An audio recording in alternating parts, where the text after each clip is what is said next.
જય સ્વામિનારાયણ વિદ્યાર્થી મિત્રો, લાસ્ટ આપણે જે ડિસ્કશન કરતા હતા ચુંબકીય બળનું સમીકરણ ત્યાંથી શરૂ કરીએ. ચુંબકીય બળનું આપણે જે ઇક્વેશન લીધું હતું F સદિશ બરાબર અથવા Fm બરાબર Q V ક્રોસ B. મુખ્ય આપણે વિદ્યુતભાર કોઈ Q વિદ્યુતભાર જ્યારે V વેગથી ગતિ કરે છે ત્યારે એના ઉપર લાગતા ચુંબકીય બળનું સૂત્ર Q. તો આ સૂત્ર અત્યાર સુધીમાં આપણે આ એક ભણ્યા છીએ. આના આધારે જો આપણે મૂલ્યના સંદર્ભમાં લખીએ તો Fm બરાબર QVB sin θ આવું આપણે કીધું હતું. બીજી જે આપણે ડિસ્કશનો કરી કે એ ડિસ્કશનોના આધારે હું તમને એમ કહું કે સમાન ચુંબકીય ક્ષેત્રમાં જ્યારે વિદ્યુતભારિત કણ લંબ રૂપે દાખલ થાય θ બરાબર 0 ના કોણે દાખલ થાય 180 ના કોણે દાખલ થાય તો એનો ગતિમાર્ગ કેવો હોય, એના ઉપર બળ લાગશે કે કેમ, તો એ બધું ડિસ્કશન આપણે ઓલરેડી કરી ગયા છે. અત્યારના આપણા લેક્ચરનો મુખ્ય ટાર્ગેટ આ ચુંબકીય ક્ષેત્ર સાથે સાથે વિદ્યુત ક્ષેત્ર વડે ઓપરેટ થતા બે સાધનો, એક સાયક્લોટ્રોન અને બીજું છે વેલોસિટી સિલેક્ટર. આ વેલોસિટી સિલેક્ટર પહેલા લઈએ. વેલોસિટી સિલેક્ટર એનું આપણે ગુજરાતીમાં નામ કહીએ તો વેગ પસંદગીકાર. વેગ પસંદગીકાર મીન્સ કે બહુ સાદી ભાષામાં કહીએ ને તો આનો અર્થ એવો થાય કે ચોક્કસ વેગ ધરાવતા પાર્ટિકલ વિદ્યુતભારિત કણ એને અલગ તારવવા. શરત એટલી વિદ્યુતભારિત કણ હોવો જોઈએ, કારણ કે ચુંબકીય બળ વિદ્યુતભારિત કણ ઉપર જ લાગવાનું છે. તો ચોક્કસ વેગ ધરાવતા વિદ્યુતભારને વિદ્યુતભારિત કણને અલગ તારવવા. પછી એનો જે કાંઈ ઉપયોગ કરવો હોય કરી શકાય. આપણે નિશ્ચિત રીતે દાખલા તરીકે મેં આગલા લેક્ચર વખતે કીધું તમને માસ સ્પેક્ટ્રોમીટર, તો એની અંદર ઉપયોગ થાય. કેવી રીતે ઉપયોગ થાય એ પણ હમણાં પાછું એકવાર યાદ કરાવડાવી દઉં. હવે જો વેગ સિલેક્ટર, વેલોસિટી સિલેક્ટર એને સમજવા માટે અત્યારે પ્રારંભિક આપણી શરત શું તો કે E, B અને V ત્રણેય પરસ્પર લંબ હોવા જોઈએ. જો કે તમને ખ્યાલ હોય ને તો મેં લોરેન્ઝ બળ વખતે લોરેન્ઝ બળ ક્યારે 0 અથવા 0 કરીને આપણે એની કેટલીક શરતો લીધી હતી. બસ એ જ શરતોનો અહીંયા આપણે ઉપયોગ કરવો છે, બરાબર? તો એ રીતે આગળ વધીએ. જ્યારે આપણે કહીએ કે ભાઈ લોરેન્ઝ બળ, જો હું લોરેન્ઝ બળનું ઇક્વેશન લખું છું અને પછી પાછા આપણે કાયદેસર આ આકૃતિ ઉપરથી સમજીએ. વિદ્યુતભાર Q વિદ્યુતભાર પર લાગતું લોરેન્ઝ બળ F બરાબર શું તો કે Fe Fm. આ ઇક્વેશન આપણે લખ્યું હતું ત્યારે આપણે જે આયા કહીએ તો QE સદિશ plus Q V cross B સદિશ. Q કોમન લઈ લ્યો છો તો પરિણામ તમારા પાસે આવું આવ્યું E સદિશ પ્લસ V સદિશ ક્રોસ B સદિશ. હવે અત્યારે જે કન્ડિશન છે વેગ પસંદગી કા તરીકે તો મેં લોરેન્ઝ બળનું ઇક્વેશન લખ્યું. મેં શું કરેલું છે તો અત્યારે આપણે કે x અક્ષની દિશામાં એક પાર્ટિકલ આમ દાખલ થાય છે, પણ ત્યારે વિદ્યુત ક્ષેત્ર અને ચુંબકીય ક્ષેત્ર, વિદ્યુત ક્ષેત્ર y અક્ષની દિશામાં લીધું છે, ચુંબકીય ક્ષેત્ર z અક્ષની દિશામાં લીધું છે. એ ડિરેક્શન આપણે નક્કી કરવાની છે. મીન્સ કે પણ ત્રણેય લંબ જરૂરી છે. બરાબર? ત્રણેય લંબ જરૂરી છે અને એવી રીતે લંબ જરૂરી છે. તમને ખ્યાલ હોય, તમે કીધું હતું કે લોરેન્ઝ બળ 0 બને એના માટેની આપણે એક શરત લીધી હતી E સદિશ બરાબર B સદિશ ક્રોસ V સદિશ. આ શરતનું પાલન થવું જોઈએ. જરાક અહીંયા છે જોઈ લ્યો જોઈએ. B ક્રોસ V ની દિશા નક્કી કરો. આ B છે, આમ આ કેમનું છે? B z અક્ષની દિશામાં, બરાબર? એટલે B આ બાજુ છે, વેગ આમ છે, વેગ આ તરફ છે. તો જમણા હાથના નિયમ પ્રમાણે આ સમતલને લંબ રૂપે સ્ક્રૂ રાખી B થી V તરફ ફેરવો. સ્ક્રૂ આમ કરશે. જો વિદ્યુત ક્ષેત્ર એ દિશામાં છે, મીન્સ કે વિદ્યુતભાર ઉપર લાગતું પરિણામી બળ આપણે 0 કરવાનું છે. હવે થોડું ટેક્સ્ટબુક પ્રમાણે રજૂઆત કરીને હું તમને એમ કહું કે અહીંયા જે આપણા વિદ્યુતભારિત કણ ચુંબકીય ક્ષેત્રમાં જ્યારે ગતિ કરે અને વિદ્યુત ક્ષેત્રમાં ગતિ કરે, વિદ્યુત ક્ષેત્ર કેમનું છે તો કે કહી દીધું y અક્ષની દિશામાં. જો વિદ્યુત ક્ષેત્ર y અક્ષની દિશામાં છે તો અહીંયા મારે એમ કેવું કહી કે ભાઈ વિદ્યુત બળ જે લાગશે, ધન વિદ્યુતભાર છે એવું સમજી લો. આ પ્લસ q વિદ્યુતભાર છે, પ્લસ q વિદ્યુતભાર આમ ગતિ કરતો આપણે છોડ્યો, પણ વિદ્યુત બળ ત્યારે કેવું લાગશે તો કે y અક્ષની દિશામાં. q તો કે Fe, અહીં આપણે દર્શાવ્યું છે Fe. આ Fe જેટલું વિદ્યુત બળ એ ઉપર તરફ લાગતું હશે, આ બાજુ હશે. એટલે ચુંબકીય બળ એનાથી વિરુદ્ધમાં લાગવું જોઈએ. ચુંબકીય બળની દિશા આપણે આપણા સમીકરણ લખ્યું હતું Fm બરાબર q v ક્રોસ b. કેમ દિશા નક્કી કરાય તો મેં જમણા હાથના પંજાના નિયમ પ્રમાણે કીધું હતું ચુંબકીય ક્ષેત્ર જે દિશામાં હોય દિશામાં આંગળીઓ રાખો તો આપણે કહી શકાય કે આ b અત્યારે આમ છે તો આ બાજુ આમ આંગળીઓ રાખો વેગ કેમનો છે આ બાજુ વેગ આ બાજુ છે બરાબર આકૃતિમાં તમે જોઈ શકશો ચુંબકીય ક્ષેત્ર છે આમ z અક્ષની દિશામાં છે વેગ સદિશ છે એ આ બાજુની દિશામાં છે તો હથેળીમાંથી બહાર આવતો લંબ એટલે આ બાજુ છે એ મેગ્નેટિક ફોર્સ હશે મીન્સ કે ચુંબકીય બળ હશે તો ચુંબકીય બળ આ બાજુ આવ્યું એને Fm કહું છું ઓલું વિદ્યુતીય બળ Fe ચુંબકીય બળ બેની દિશા વિરુદ્ધ થઈ જો વિરુદ્ધ થવાની શરત ઓલરેડી આપણે મેં કીધું ત્યાં ડિસ્કસ કરી ગયા છે ખાલી મેં ત્યારે શબ્દ પ્રયોગ જ નહોતો કર્યો વેલોસિટી સિલેક્ટ કર્યો જો કે એકાદ વાર બોલ્યો તો પણ આપણે સાધન તરીકે અત્યારે એક વખત ખાલી ફરીથી રિપીટ કરીએ છીએ હું સમજો તો જ્યારે હું આયા અત્યારે એમ કહું કે આના ઉપર આ જે વિદ્યુત બળ ઉપર જે વિદ્યુત બળ લાગશે કઈ દિશામાં લાગશે તો વિદ્યુત બળ તો આપણે દિશા નક્કી કરી તો આયા વિદ્યુત બળની દિશા એટલે આ જે દિશા છે હું આ સમીકરણ આમ લખું છું q e સદિશ ન કરવું હોય તો મારે ત્યાં શું લખવું પડે જે કે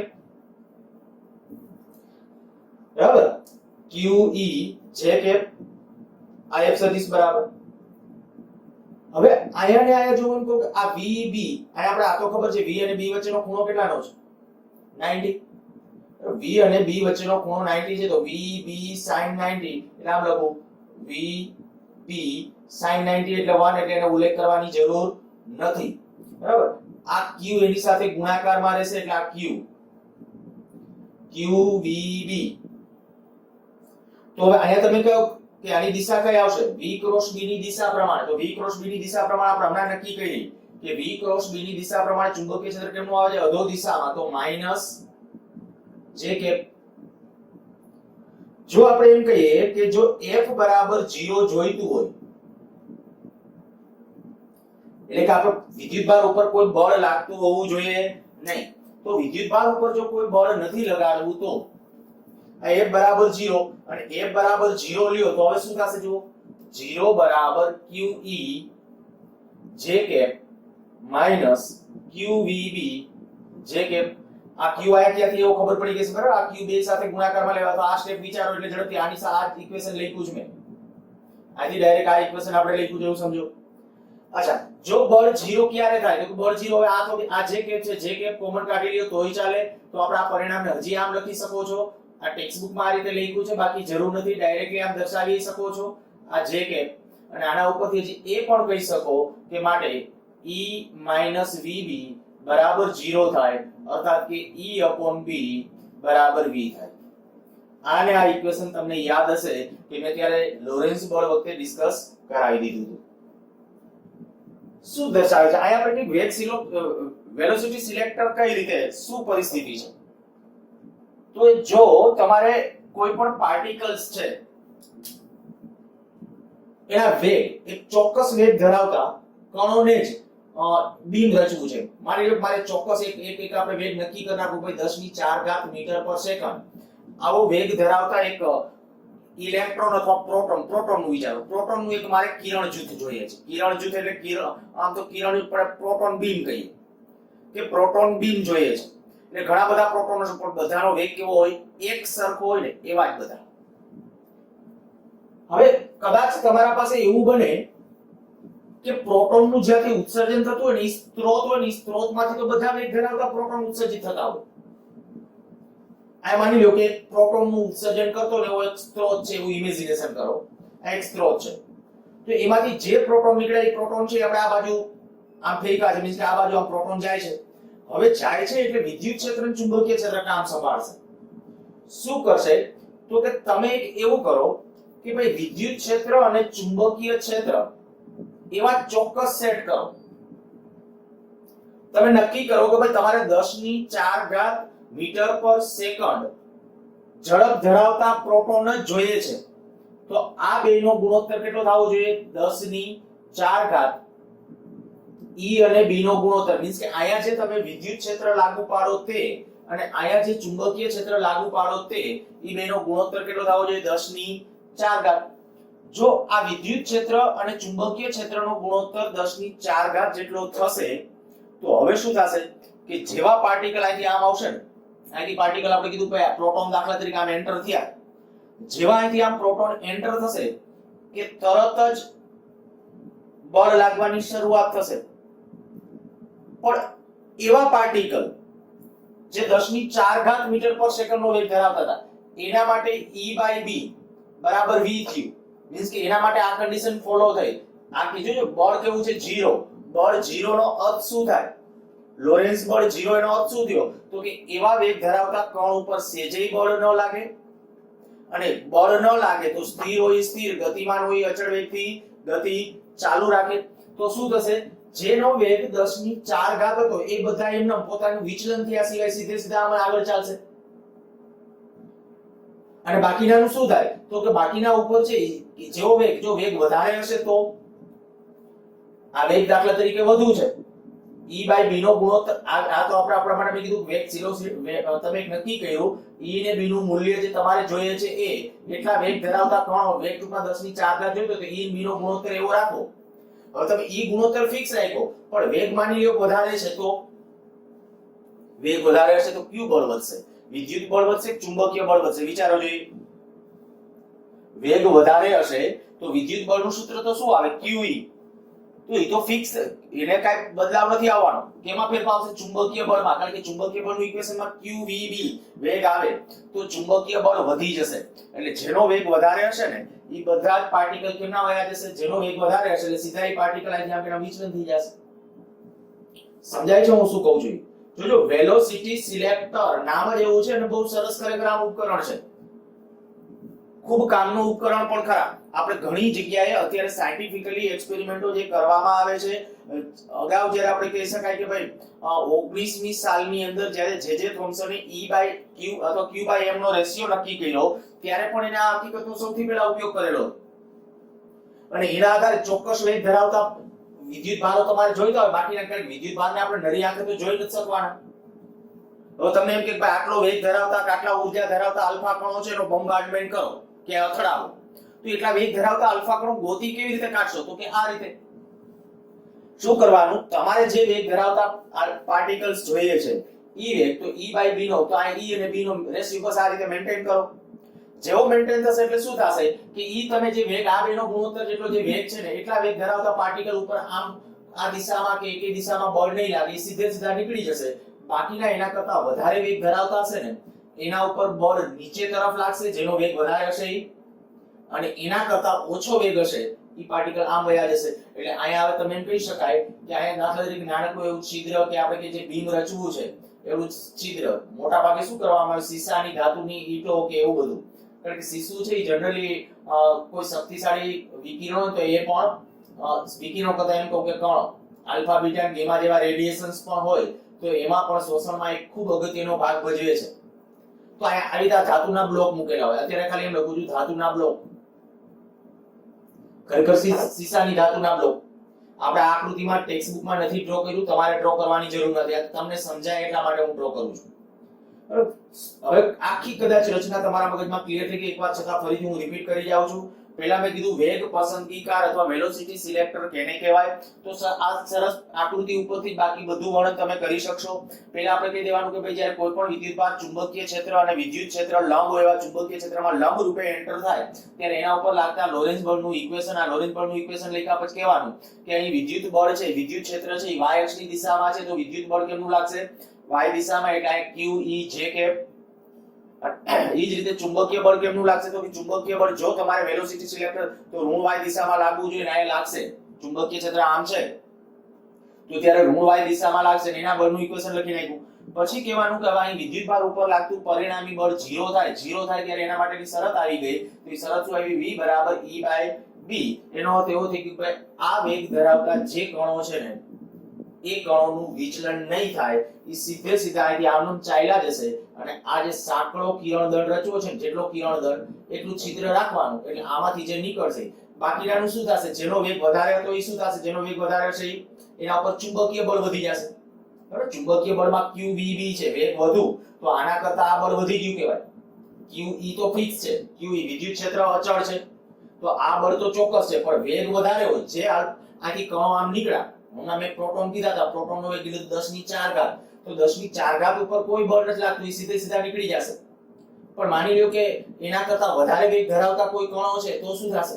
તો કે જેવો એના કરતા વધારે વેગ ધરાવતા કણો છે તો વેગ વધારે હશે એટલે શું થઈ જશે? આ બળ વધી જશે, ઈ બળ વધી જશે, તરત આથી આમ કે આમ વિચલન થઈ જશે. કારણ કે આ બળ વધી જશે, ચુંબકીય બળ આમ લાગે છે, તો ઓલા વિદ્યુતીય બળ કરતા આ બળ વધી જાય એટલે વધુ વેગ ધરાવતા કણો અહીંથી આમ જશે, અહીંયા ક્યાંક ભટકાઈ જશે. સીસાની ધાતુના બ્લોક હોય તો શોષાઈ જાય અથવા પરાવર્તન પામી જશે, પણ ઈ આરપાર નહીં નીકળે ટૂંકમાં. અને ઓછો વેગ હશે, જેનો વેગ ઓછો હશે એના ઉપર આ બળ ઓછું લાગશે, આ બળ તો અચળ જ હતું, તો ઈ કણો અહીંથી આમ કે આમ જશે. પરિણામ આપી શકાય ચોક્કસ વેગ ધરાવતા કણો છે ઈ જ આ છિદ્રમાંથી નીકળશે, અને પરિણામે આપણે નામ પણ એવું સિલેક્ટ કરેલું છે વેલોસિટી સિલેક્ટર. અને મેં હમણાં ચાલુ કર્યું ત્યારે તમને કીધું કે માસ સ્પેક્ટ્રોમીટર, તો માસ સ્પેક્ટ્રોમીટર ની અંદર છે ને જેનું માસ આમાં કાંઈ આ દળથી સ્વતંત્ર છે, વેલોસિટી સિલેક્ટર દળથી સ્વતંત્ર છે, ખાલી વેગ સાથે જ લેવા દેવા છે. અહીંથી પ્રોટોન હોય, આલ્ફા કણો હોય, જે બધા અહીંથી બસ ઘા કરો, શરત એટલી અહીંથી ઘા કરો, ગુરુત્વાકર્ષણથી બીજા એકેય બળો નહીં હો પાછા, બે જ બળો, વિદ્યુત બળ ને ચુંબકીય બળ. એવું હોય તો આખું શૂન્યાવકાશ ચેમ્બર ની અંદર પણ રાખી દેવાનું, પ્લસમાં ગુરુત્વ વિહીન અવકાશ પણ ઉભો કરવાનો. અને જ્યારે આપણે કહી શકાય અહીંથી આલ્ફા કણ, પ્રોટોન કે જેટલા કણો છે એ બધાય કણોનો એકીયારે ઘા કરો તો જેનો વેગ આટલો હશે ને એ બધા આમાંથી નીકળી જશે, બાકીના આરપાર ફંગોળાઈ જશે. તો આ થઈ ગયું આપણું વેલોસિટી સિલેક્ટર. હવે માની લ્યો આયા મારે તમને આગળ જતા સમજાવવું હોય કે ભાઈ માસ સ્પેક્ટ્રોમીટર કેવી રીતે વર્ક કરે. તો માસ સ્પેક્ટ્રોમીટરમાં શું, એમાં આવા કણો, હા કણો હોય પણ કેના, તો કે એ જે ચોક્કસ દ્રવ્ય જેનું તમારે માસ નક્કી કરવું છે એના, ઇલેક્ટ્રોન પ્રોટોન ને એમ નહીં, એને વિદ્યુત ભારિત કરવામાં આવે, અને વિદ્યુત ભારિત કરી દો અને પછી છે ને અહીંથી આપણે આમ ઘા કરવામાં આવે, ચોક્કસ વેગ ધરાવતા જે હશે ને આમ બહાર એક સરખા વેગ વાળા આમ બહાર નીકળશે. પણ જેવા બહાર નીકળે ને એટલે તરત જ અહીંયા પાછું ચુંબકીય ક્ષેત્ર માની લો લાગુ કરી દીધું. હવે આ વધારાનું સમજાવું છું, આ વધારાનું કહું છું, માસ સ્પેક્ટ્રોમીટર ની ભેગી વાત કનેક્ટ કરી દઉં છું. અહીંયા જે આપણે કહીએ કે આ ચુંબકીય ક્ષેત્ર દાખલા તરીકે મેં આ રીતે આમ લાગુ કરી દીધું, શું થાય? જેવો આ વેગ ધરાવતા આલ્ફા કણો જે નીકળે, આલ્ફા છે કે પ્રોટોન છે કે જે કોઈ, તો જેવા અહીંયા બહાર નીકળે એટલે ચુંબકીય ક્ષેત્ર કેમનું છે? તો કે લંબ રૂપે છે. આ બીજું ચુંબક, આ નહીં, આ બીજું ચુંબકીય ક્ષેત્ર છે વધારાનું. ઈ જે ચુંબકીય ક્ષેત્ર છે, એ ચુંબકીય ક્ષેત્ર આમ છે, કેમનું બળ લાગશે વિચારો. ચુંબકીય ક્ષેત્ર આમ, વેગ સદિશ આમ, ચુંબકીય ક્ષેત્ર આમ છે, વેગ સદિશ આ બાજુની દિશામાં છે, બળ કેમનું લાગશે? આમ ઉપર તરફ. હવે ઉપર તરફ બળ લાગે એટલે તરત જ આ કણ અહીંથી આમ કે આમ વિચલન પામશે, અહીંથી આમ બહાર નીકળશે. પણ ત્યારે એના વર્તુળાકાર માર્ગની ત્રિજ્યા યાદ કરો, r mv/qb, જ્યાં આપણા માટે એમ કહે કે જેનું દળ વધારે હશે એનું ત્રિજ્યા કેવી હશે? વધારે હશે. તો અહીંથી શું થશે કે દાખલા તરીકે પ્રોટોન હોય તો પ્રોટોન માટે અહીંથી આમ કે અહીંયા આવ્યા, આલ્ફા કણ છે દળ જાજુ, તો અહીંથી આમ જાય વધારે ત્રિજ્યા વાળા માર્ગે ગતિ કરે. અને એના આધારે, ઈ જ સિદ્ધાંતના આધારે માસ સ્પેક્ટ્રોમીટર છે એ વર્ક કરે છે. તો આ વાત થઈ આપણી વેલોસિટી સિલેક્ટર માટે. અને ત્યાર પછીનું હવે આપણું સેકન્ડ ઉપકરણ છે સાયક્લોટ્રોન, એની વાત કરીએ. આ ન લખ્યું હોય તો સ્ક્રીન પોઝ કરીને લખો.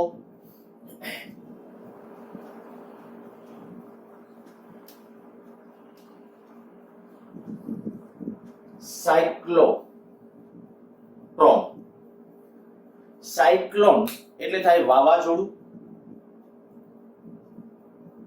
આ સાયક્લોટ્રોન ની અંદર વિદ્યુત ભારિત કણને વાવાઝોડામાં જેમ ચક્રવાત હોય એવી રીતે ચક્રાવે ચડાવશું અને પ્રવેગિત કરશું. સાયક્લોટ્રોનનો મારો ઉપયોગ કેવો હોય તો એમ કહી શકાય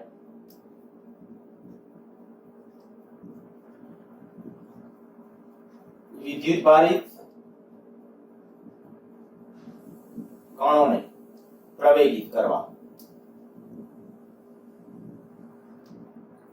સિદ્ધાંત કેવો હોય તો એમ કહી શકાય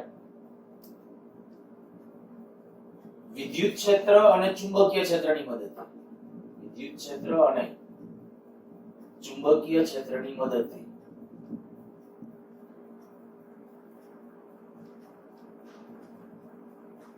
વિદ્યુત ભારિત કણને પ્રવેગિત કરવા.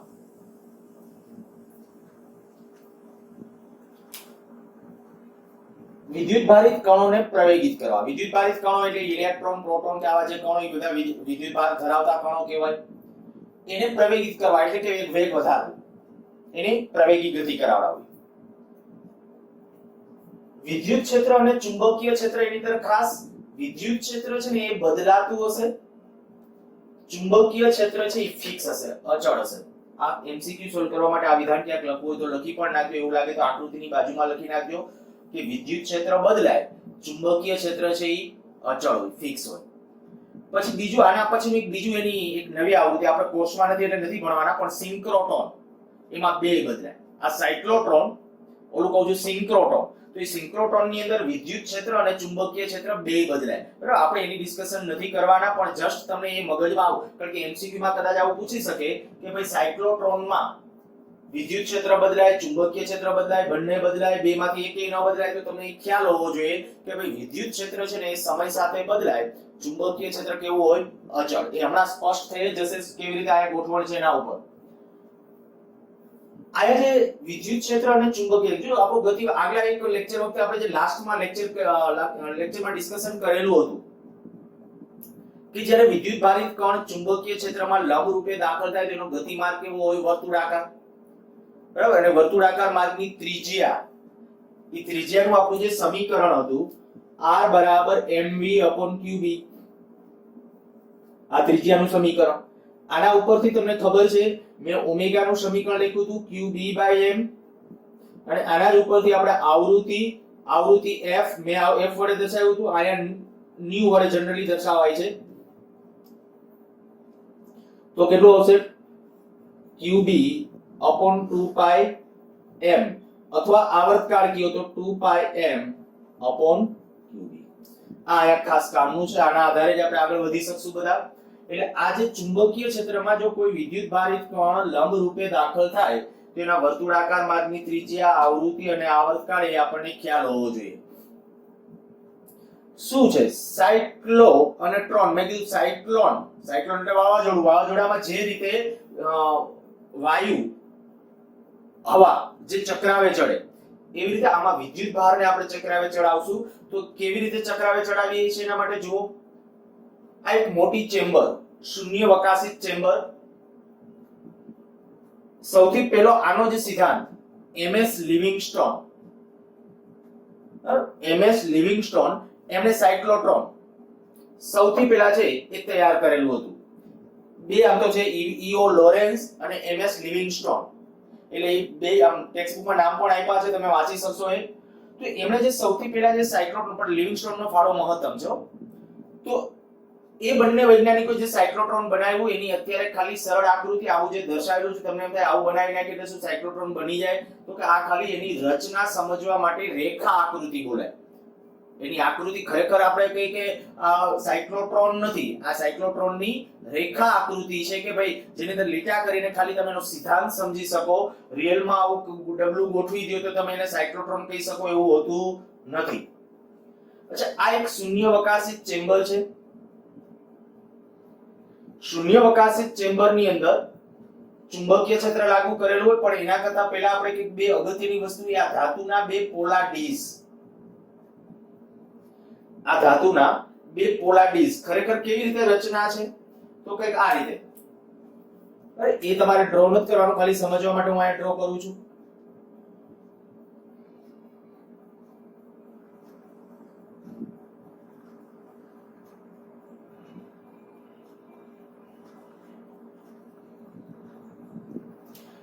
થોડુંક કદાચ ઇમેજિનેશન હવે કરી શકશો.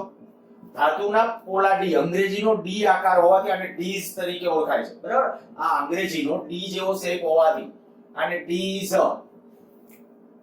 D1 અને D2 અહીં હું લખી નાખું છું, D1 અને D2 એ ડીઝ,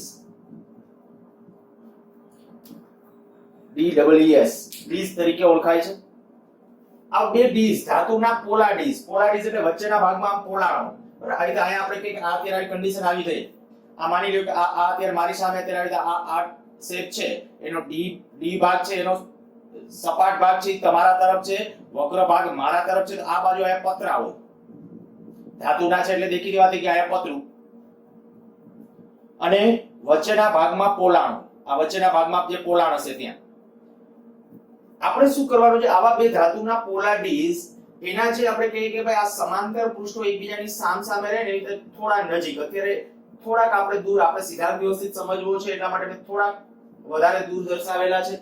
અને આમે મેં કીધું રેખા આકૃતિ છે એની મદદથી કોઈ દિવસ કાયદેસર જે રચના છે એને ખાલી ભાસ કરી શકાય, પણ એની મદદથી એક્ઝેક્ટલી આવી આ વસ્તુ, કારણ કે આપણે તો આ સિદ્ધાંત સમજવાનો પ્રયત્ન કરીએ છીએ.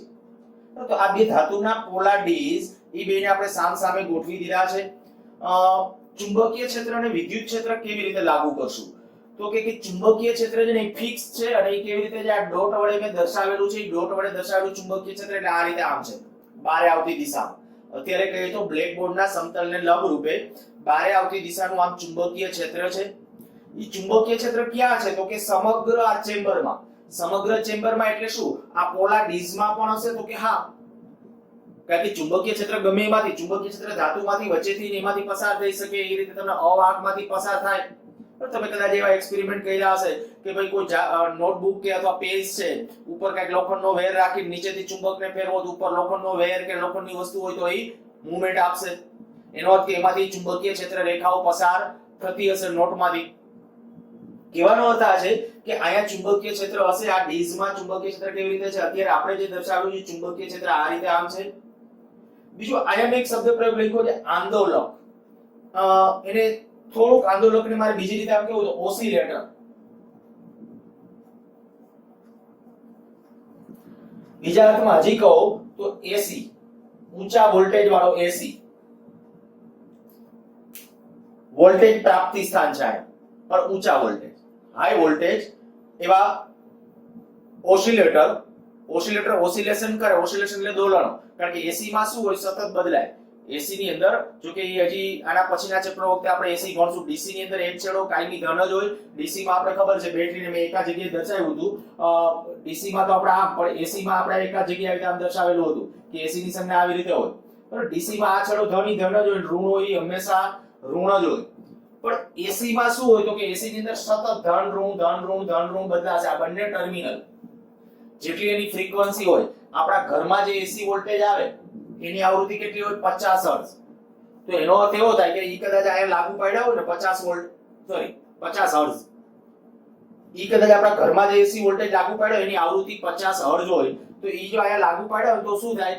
1 સેકન્ડમાં 50 વખત આ ધન હોય, આ 50 વખત ધન હોય 1 સેકન્ડની અંદર. કારણ કે સતત બદલાય, એટલી ઝડપથી બદલાતા હશે. આવૃત્તિનો અર્થ છે ને 1 સેકન્ડમાં. તો ઈ છે ને એને ઓસિલેશન કરાયું કહેવાય. કેનું? તો કે અહીંયા જે આપણો વિદ્યુત પ્રવાહ એની એક ચોક્કસ આવૃત્તિ થઈ, તો આ વિદ્યુત ભારના દોલનો થશે એવી રીતે સતત.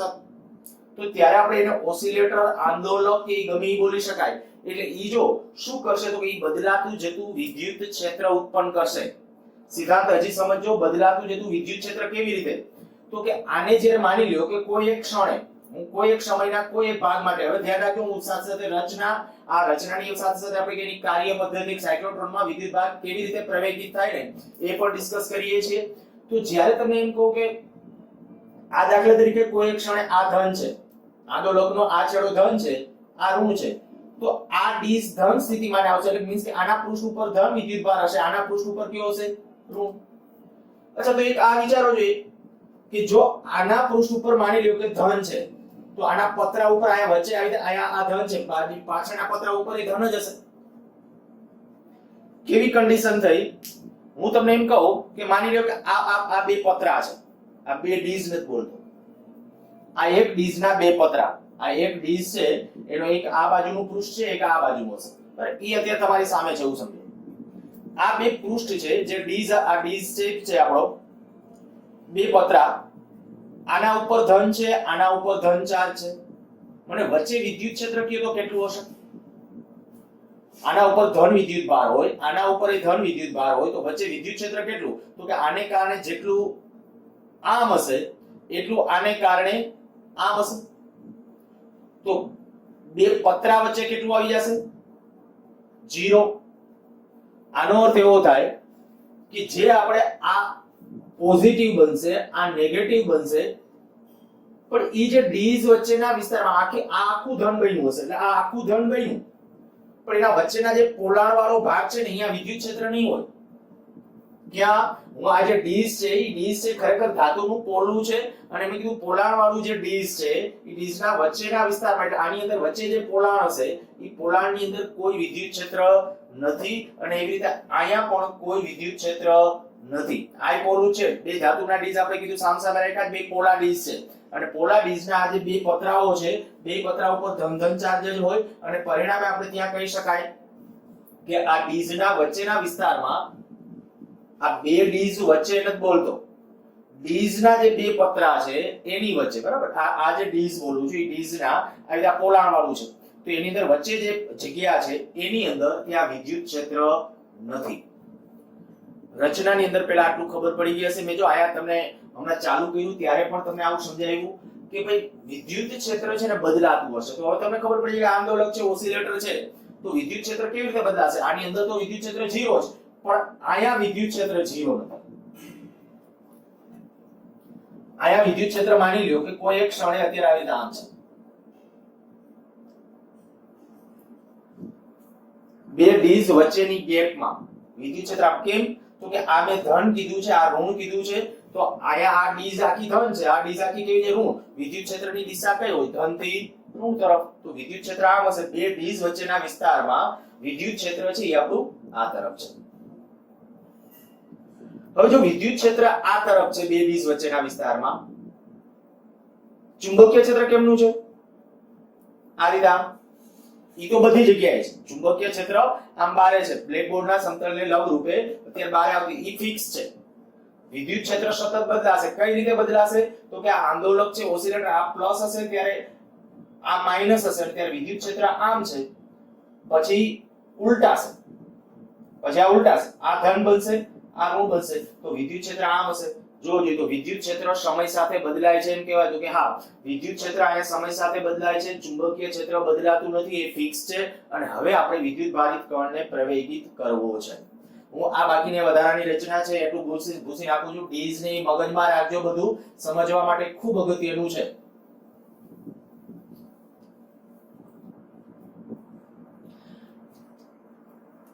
એમએસ લિવિંગસ્ટોન અને ઈઓ લોરેન્સ એમણે જે સાયક્લોટ્રોન બનાવ્યું 19મી સાલની અંદર, ત્યારે એની સામાન્ય જે રચના હતી એ આ છે. અત્યારે એનું આધુનિક સ્વરૂપો પણ અવેલેબલ છે અને આમાં તો આપણે કહી શકાય કે ભાઈ અત્યારે તમને ખ્યાલ હોય તો જ્યારે 12th કદાચ આપણે શરૂ કર્યું ત્યારે મેં તમને કીધું હતું કે ભાઈ અત્યારે આખું વર્લ્ડ લેવલ ઉપર જે બ્રહ્માંડના ઉદ્ભવનો આખો કોન્સેપ્ટ તપાસવાનો પ્રયત્ન થઈ રહ્યો છે કે બ્રહ્માંડની ઉત્પત્તિ કેવી રીતે થઈ. આપણા પાસે જુદા જુદા કેટલાક વાદ છે, ડાર્વિનનો ઉત્ક્રાંતિવાદ ને મેન્ડેલિફનો ઉત્ક્રાંતિવાદ ને એ બધા.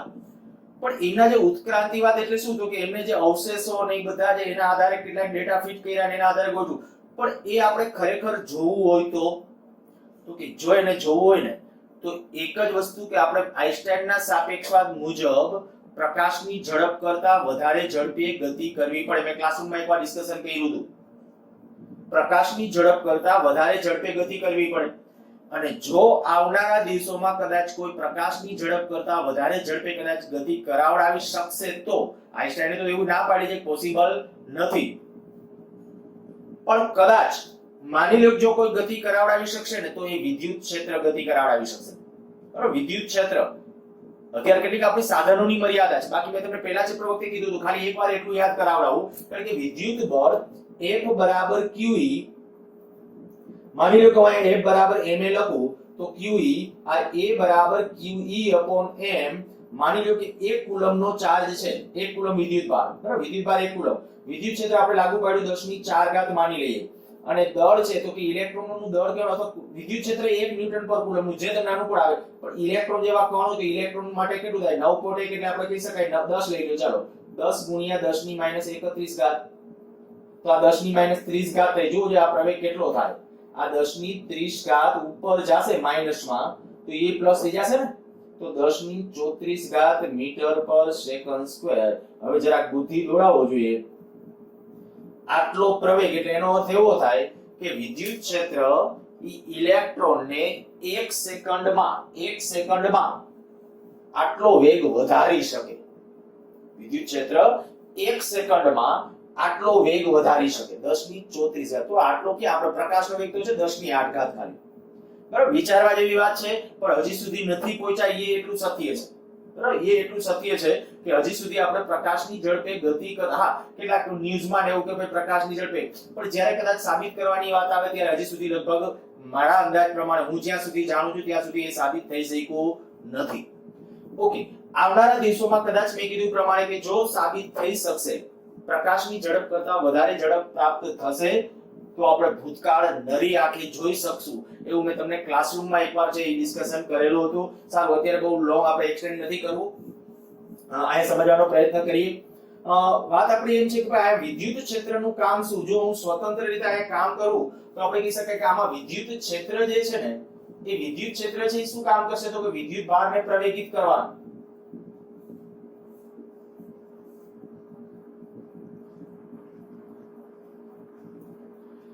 અને ચુંબકીય ક્ષેત્ર શું કરશે? તો કે ચુંબકીય ક્ષેત્ર છે ને એ વર્તુળાકાર માર્ગે ગતિ કરાવશે.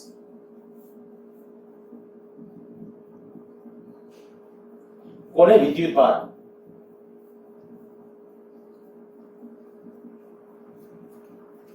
સાયક્લોન કોણ ઊભું કરશે? તો કે બે આમ ભેગા થઈ વાવાઝોડું જે ઉત્પન્ન કરશે બે ભેગા થઈ. પણ વાવાઝોડું ઉત્પન્ન કરવામાં, ચક્રાઓ ચડાવવામાં મોટું કામ હોય ને તો એ ચુંબકીય ક્ષેત્ર. ચુંબકીય ક્ષેત્ર. પણ જે વિદ્યુત ક્ષેત્ર છે એ પ્રવેગી કરશે, વિદ્યુત ભારને પ્રવેગી ગતિ કરશે. જો અહીંયા સુધીનું આટલું ક્લિયર હોય તો હવે આરામથી આગળના જે બધા મુદ્દાઓ કહું છું તમને, સાયક્લોટ્રોન કેવી રીતે વર્ક કરે છે એ ખબર પડશે. અને અત્યારે જે મેં કીધું કે ભૂતકાળમાં જવા માટેના જે કંઈક બહુ મોટા પાયે પ્રયોગો થાય છે જે બિગ બેંગ થિયરી તરીકે ઓળખાય છે, બરાબર, અત્યારે મોટા પાયે એના ઉપર પ્રયોગો ચાલુ છે ને એની અંદર સાયક્લોટ્રોન નથી પણ વિદ્યુત ભારને વિદ્યુત ક્ષેત્ર અને ચુંબકીય ક્ષેત્રની મદદથી પ્રવેગિત કરવો, એ જ આપણો મુખ્ય સિદ્ધાંતના અત્યારે આધારે બિગ બેંગ થિયરી મીન્સ કે બ્રહ્માંડના રહસ્યો જાણવાનો પ્રયત્ન છે. ઓકે, એક બીજું એક તમને કહી દઉં, હું આખું સિદ્ધાંતની બધું તમને વ્યવસ્થિત પર્ટિક્યુલર સમજાવું છું ને, મુદ્દા પાડીને તમે ટેક્સ્ટ બુક માંથી છે ને આખી થિયરી લખો એવી મારી ઈચ્છા છે. પ્રશ્ન સારો છે, પૂછી શકે તમને. સમજો કે આના કરતા આપણે બોલો વેલોસિટી સિલેક્ટર 2 કે 3 માર્ક માટે બોર્ડની અંદર પણ પૂછી શકે. આ ક્વેશ્ચન થોડો લેન્ધી કહેવાય પણ છતાંય પૂછાયેલો છે, લાંબો ગણાય. તમને કે સાયક્લોટ્રોનની રચના આકૃતિ દોરી, રચના સમજાવો, તો રચના આકૃતિ ડ્રો કરીએ ત્યારે આપણે કહી શકાય કે ભાઈ આ આખી બધી કેવી રીતે ડીશ ગોઠવાયેલા છે, કેવી રીતે વિદ્યુત ક્ષેત્ર છે, કેવી રીતે ચુંબકીય ક્ષેત્ર છે, આ શૂન્યાવકાશી ચેમ્બર. અચ્છા, શૂન્યાવકાશી ચેમ્બર શું કામ કહી દઉં. આની અંદર જ્યારે વિદ્યુત ભાર ગતિ કરશે ને, ત્યારે વિદ્યુત ભાર ગતિ કરશે ત્યારે શું થશે? તો કે એનો વિદ્યુત ભારિત કણો એવું બની શકે કે અંદર જો હવા હોય તો હવાના કણો સાથે અથડાઈ જાય અને આપણે વિચારેલી ગતિ ન કરે. એટલે આપણે જો આપણી વિચારેલી ગતિ છે એના પાસે કરાવડાવવી હોય તો ફરજિયાત શું કરવું પડશે? એટલે અંદર શૂન્યાવકાશ, ટૂંકમાં હવાના કણો સાથે અંદર જે વિદ્યુત ભારને ગતિ કરાવડાવશું ને એની અથડામણ નિવારી શકાય. એટલા માટે આખી ચેમ્બર છે એને શૂન્યાવકાશિત કરવામાં આવે છે. રચના લખવાની હોય વાત હોય તો કેટલું લખશું?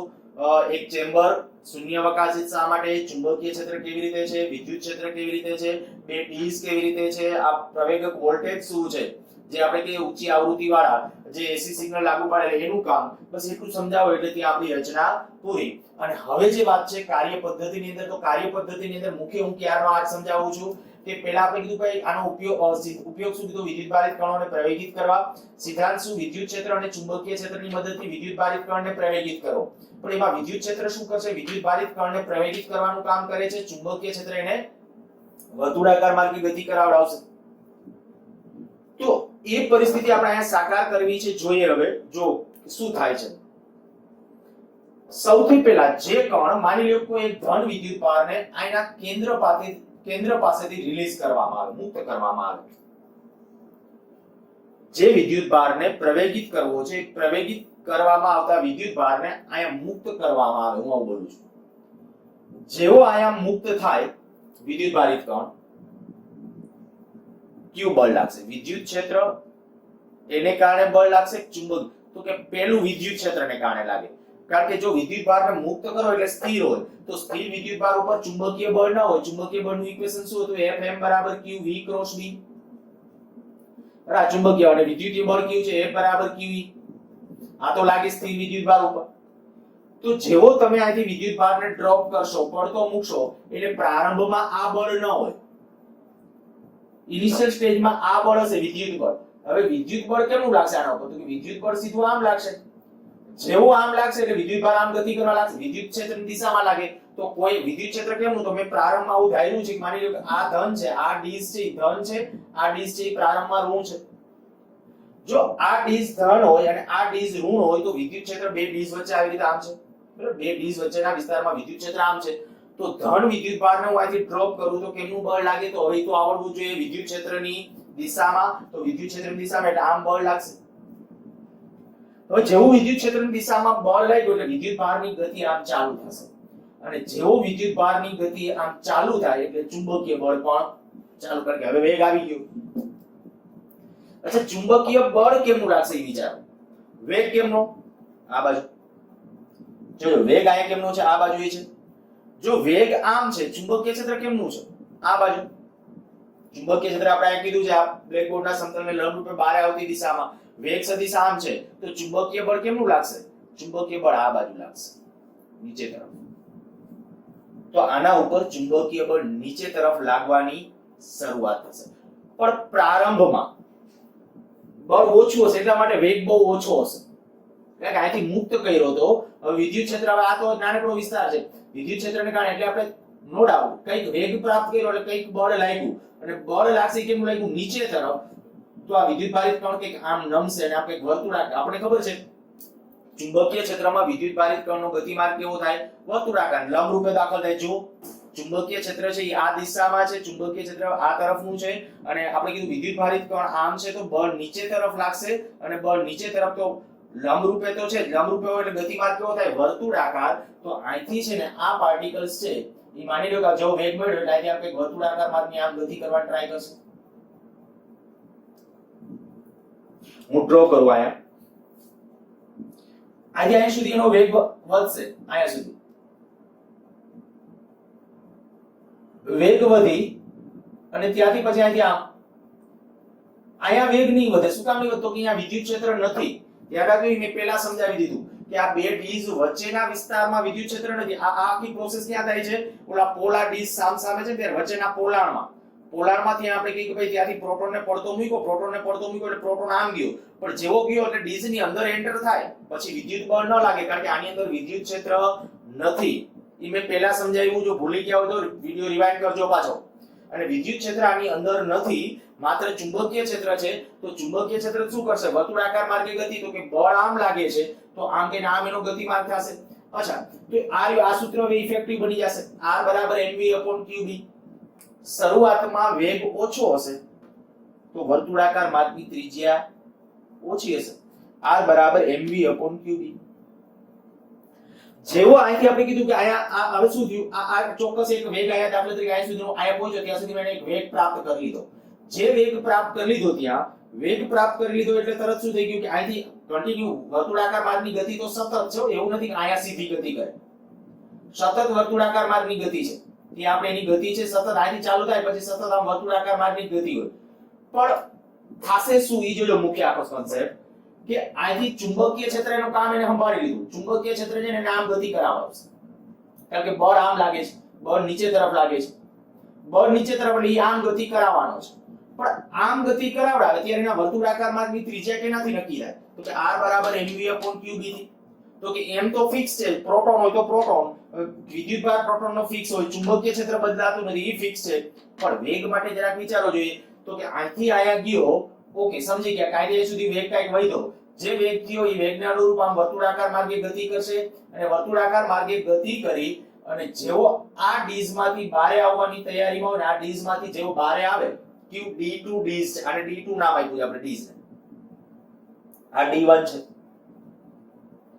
તો આ D2 ડીશમાંથી જેવો બહાર આવવાની તૈયારીમાં હશે ને, ત્યાં આવું થવું જ જોઈએ. આ આંદોલક છે ને ટર્મિનલ ઊંધા, એની ફ્રીક્વન્સી એવી રીતે ફરજિયાત સેટ કરવી પડે. આની જે ફ્રીક્વન્સી કહું છું એ ફ્રીક્વન્સી ફરજિયાત એવી રીતે સેટ કરવી પડે કે જેથી કરીને બરાબર ઉલટાઈ જાય. તો હવે જુઓ જોઈએ, હવે આ પોઝિટિવ થઈ ગયું, આ પોઝિટિવ બની જશે, આ નેગેટિવ બનશે. હવે તો હવે વિદ્યુત ક્ષેત્ર બે ડીશ વચ્ચે કેમ હશે, આમ હશે. બે ડીશ વચ્ચે વિદ્યુત ક્ષેત્ર આમ થયું, અને જો હવે વિદ્યુત ક્ષેત્ર આમ થઈ ગયું આ બાજુની દિશામાં, તો હવે શું થાય વિચારો, જેવો આ વિદ્યુત ભાર આયા પહોંચ્યો અને ટર્મિનલ ઉલટાણા એટલે હવે વિદ્યુત ક્ષેત્ર આમ થઈ ગયું આ દિશામાં અને વિદ્યુત ક્ષેત્ર આમ થઈ ગયું. હવે આયા જેવો વિદ્યુત ભાર બહાર નીકળશે એટલે તરત કેમનું બળ લાગશે તો કે આમ બળ લાગશે. બળ લાગશે એટલે વેગ વધશે. બળ લાગે એટલે વેગ વધે. તો વેગ વધે તો વર્તુળાકાર માર્ગની ત્રિજ્યા વધે. ફરીથી હું બોલું છું. શું મેં કીધું? જેવો એ અહીંથી આયા પહોંચ્યો આની અંદર કોઈ વિદ્યુત બળ નથી. હું બોલું છું વિદ્યુત બળ નથી. હવે આયા જો વિદ્યુત બળ નથી માત્ર ચુંબકીય બળ છે. ચુંબકીય બળને કારણે આમ વર્તુળાકાર માર્ગે ગતિ કરી. જેવો આ ડીઝ માંથી બહાર આવશે, આ D2 ડીઝ માંથી બહાર આવશે એ જ ક્ષણે આ છેડો આ ડીઝ ધન બની જશે, આ ઋણ બની જવી જ જોઈએ. એટલે વિદ્યુત ક્ષેત્ર આમ હશે અને વિદ્યુત ક્ષેત્ર જો આ તરફ થયું તો હવે શું થયું તો કે વિદ્યુત ભાર ઉપર બળ લાગશે. કેમનું બળ લાગશે? વિદ્યુત ક્ષેત્રની દિશામાં. કારણ કે વિદ્યુત ભાર અહીંથી આમ આવ્યો, જેવો આમ આવ્યો એટલે બળ આમ લાગશે. બળ આમ લાગશે તો આ બાજુ વેગ વધશે અને વેગ વધે, ઝડપ વધે તો એના વર્તુળાકાર માર્ગની ત્રિજ્યા વધે. એટલે અહીંથી આપણે કહી શકાય કે હવે આ જે ત્રિજ્યા હોય એનાથી કરતા મોટી ત્રિજ્યા વાળા માર્ગે કઈ ગતિ કરશે. આ જે આકૃતિ આપણે કાયદેસર અમે એકદમ સર્કલ વ્યવસ્થિત રીતે સર્કલ ડ્રો કરવા જોઈએ.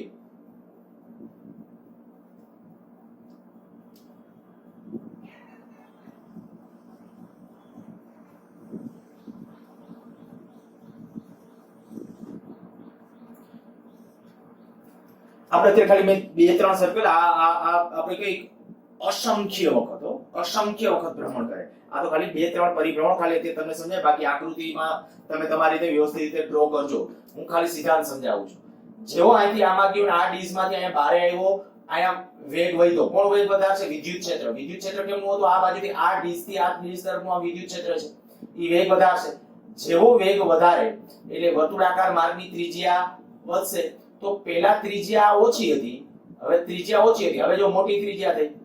પાછો જેવો આ ડીઝ માંથી બહાર આવે ને, આ D1 માંથી બહાર આવે ને, ત્યાં વળી શું થઈ જશે તો કે વળી ટર્મિનલ ઉલટાઈ જવા જોઈએ. આ ધન બની જાય આ ઋણ, કારણ કે આંદોલક છે સતત ધન ઋણ. તો આ ધન થઈ જશે, આ ઋણ થઈ જશે. આ ધન આ ઋણ એટલે વળી વિદ્યુત ક્ષેત્ર આમ.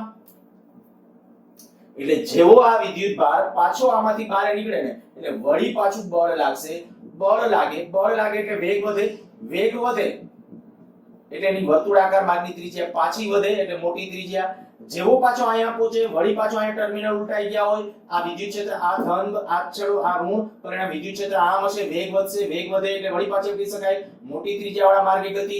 આમ થતા અને ખૂબ મોટી સંખ્યા મોટા વેગથી આની અંદર અને મોટી સંખ્યામાં પરિભ્રમણો થતા હોય. એ મોટી સંખ્યાના પરિભ્રમણો સાથે એનો વેગ સતત વધતો જાય અને વેગ સતત વધતો જાય અને આપણે જ્યારે ચોક્કસ વેગ મળે ને પછી આયા એક પ્રકારના એના વિચલકો કહેવાય. આયા છે ને બાહ્ય ચુંબકીય ક્ષેત્રો લાગુ પાડેલા હોય. આ માની લ્યો કે આયા આપણે કહી શકાય એને આપણે નામ આપવું હોય તો ટાર્ગેટ ઉપર અથડાવવા માટે છે ને એને વધારાના વિચલેચકો અથવા વિક્ષેપ પટ્ટી, આવું ટેક્સ્ટબુકમાં નામ છે વિક્ષેપ પટ્ટી.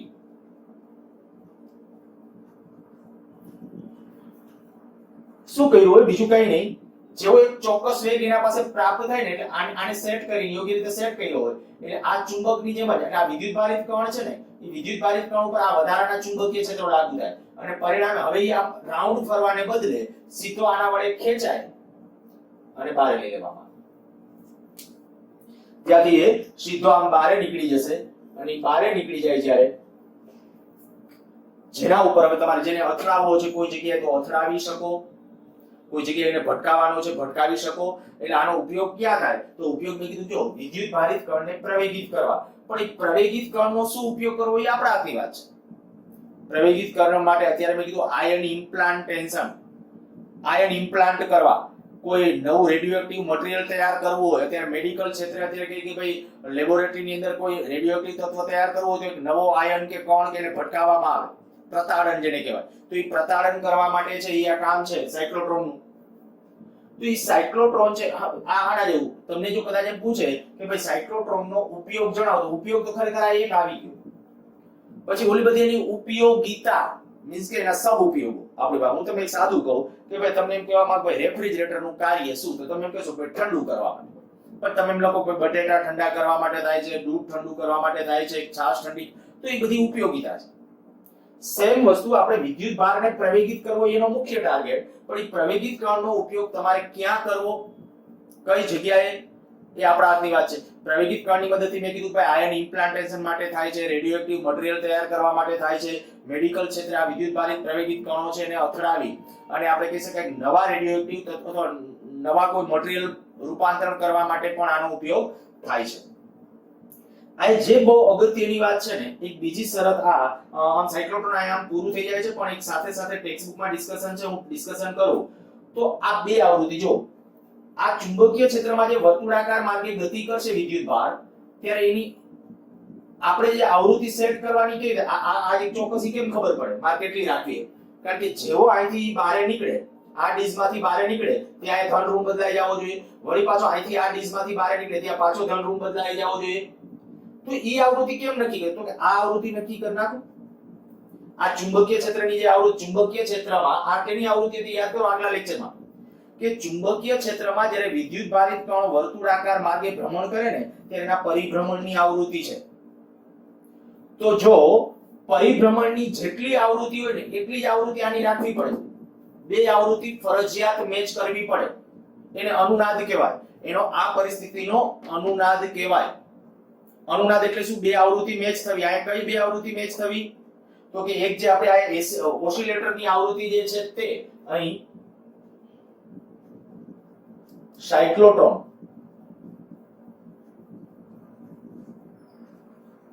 વ્યવસ્થિત રીતે કાર્ય કરી શકે તે માટે એક કન્ડિશન, ઘણી બધી વિદ્યુત ક્ષેત્રો ચુંબકીય ક્ષેત્રો લંબ હોવા જોઈએ તો બધું છે, પણ એક ખાસ અગત્યની કન્ડિશન એમ લખો કે ભાઈ સાયક્લોટ્રોનની ફ્રીક્વન્સી fc અને સાયક્લોટ્રોનમાં વિદ્યુત ભારિત કણની ફ્રીક્વન્સી હોય તે, અને જે AC સિગ્નલ છે હું અહીં લખું છું FAC, એ આપણા AC બેની ફ્રીક્વન્સી કેવી હોવી જોઈએ? સરખી હોવી જોઈએ. બરાબર? અને આટલી વાત અહીંયા પૂરી થઈ જાય પછી હું તમને કહું હવે એમાં એક ટેક્સ્ટ બુક ની અંદર એક સમીકરણ અગાઉ નીટમાં કે એમાં કે પ્રશ્ન પણ પૂછ્યો છે.